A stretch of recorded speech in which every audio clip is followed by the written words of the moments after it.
Hi everyone, this is Sinette, and in this video we're going to be discussing the word karma. So, now many may be familiar with this word in terms of associating it more with, this person had done something, bad or spiteful or wrong to me, and, karma will take care of them. In terms of the, you have, for example, in this world, the cycle of life, as they refer to it. And so there is a belief in terms of the cycle of karma, where if a person does something that you experience to be deliberate, spiteful, bad, wrong, nasty, where anyone did a wrongdoing unto you, that it's like you can take the step back and say, no, karma will sort you out. You will have something equally or even more bad, happen to you or be done unto you. So, that person's consequence is then sorted. But in terms of having a look at this particular definition and also existence of karma, the consequence of this definition of karma is that you yourself essentially are in that moment wishing an equal amount of bad or wrong onto another person as what you felt or you experienced was done unto you. But within that, it's to a certain extent as though you've made karma this personal guide, your own personal guide, where it's like you can pray to or talk to karma itself and say, karma, this person did this to me or did that to me, and so therefore, karma, please tend to this person and make sure that they experience an equal amount of wrongdoing or bad as was done unto me. Or if you were really emotional or reactive about what you experience from another person, you will say, do something worse. Now, it's fascinating because it's like on a certain dimension within yourself, you're going into an idea or a belief that you have control over another person's life, another person's consequence, what is going to be happening or going to be done unto that particular person in some way or another. When, just for a moment to have a look at the reality, which is that you yourself don't even have control over your own life. Meaning that, have you ever taken a step back and maybe taken a breath and really honestly had a look at the memories in your life and the wrongdoing or the bad that you have done unto others? Where others might have secretly in their minds wished karma upon you, for example. The point that I would like to make here is that really in terms of the interdimensional physical access that I have also here through the portal and with many beings, is that karma is more a shall we say a conscious refuge that you seek to, in a way, make you feel better about your relationship with someone else and what you felt was done unto you. Honestly, if you have a look at, just for a moment, going into your memories and asking yourself that question, how many people could have wished karma upon me based on things that I've done, things that I've said, things that I haven't done, things that I haven't said?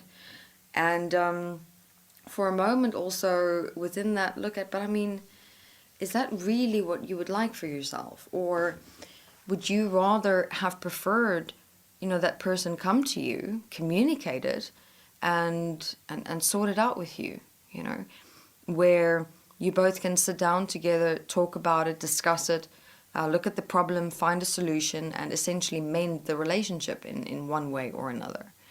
So it's interesting that there, from a certain perspective, to be frank, there is a level of evil, existent in wanting to enforce karma on someone else, where it's like you're almost praying or asking or in some way consulting this unknown force, this karma, in saying to it, do something to that person, or make sure that something happens to that person. So I mean, what does that really say about your nature?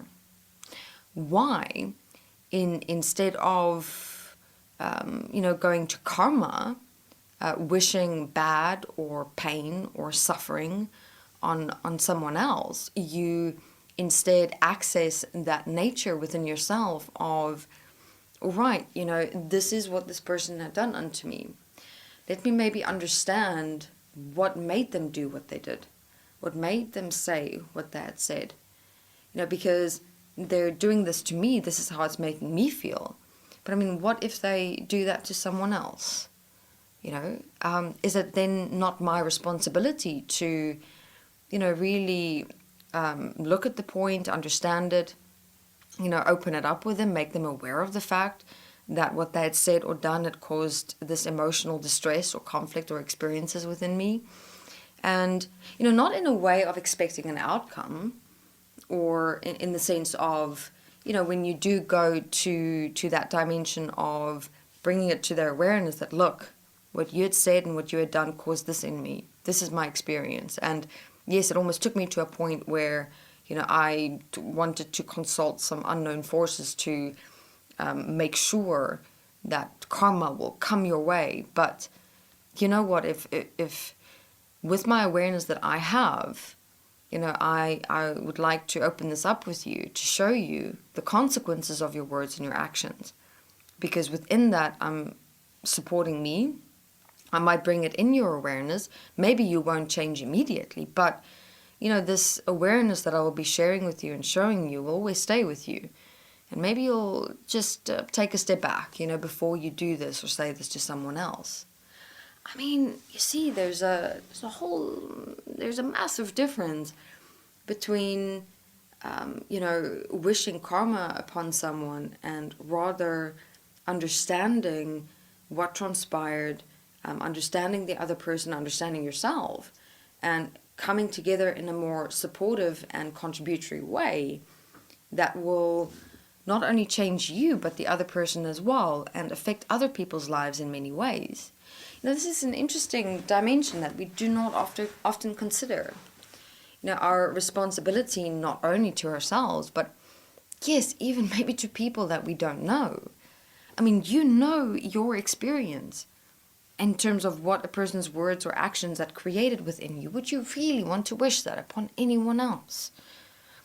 There is within each one of us that part that would like something more, that would like something better for ourselves, for each other, for everyone else. So in this video, I would like everyone to, for a moment, consider. We've accepted and allowed this law of karma to exist, but there's no universal or global change within human nature evident in any way whatsoever.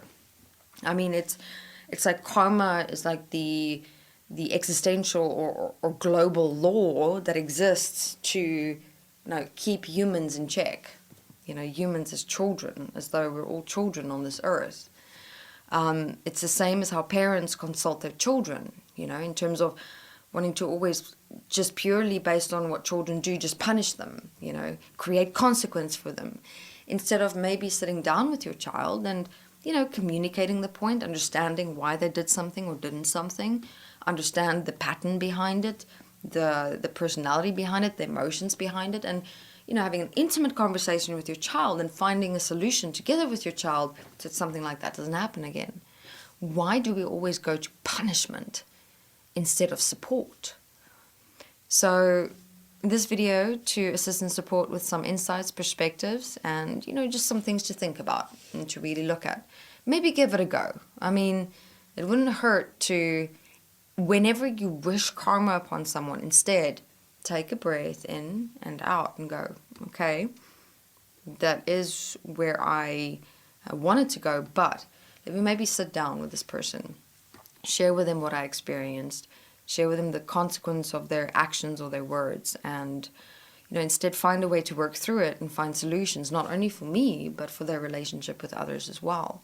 Hell, maybe you'll even discover something extraordinary about the person and their life and why it is that they do what they do or are how they are. And you can uncover and discover something deeper about someone that, you could never have conceived. So let's maybe change karma to support inside ourselves, in our lives, and relationships with others. All right. Thank you very much.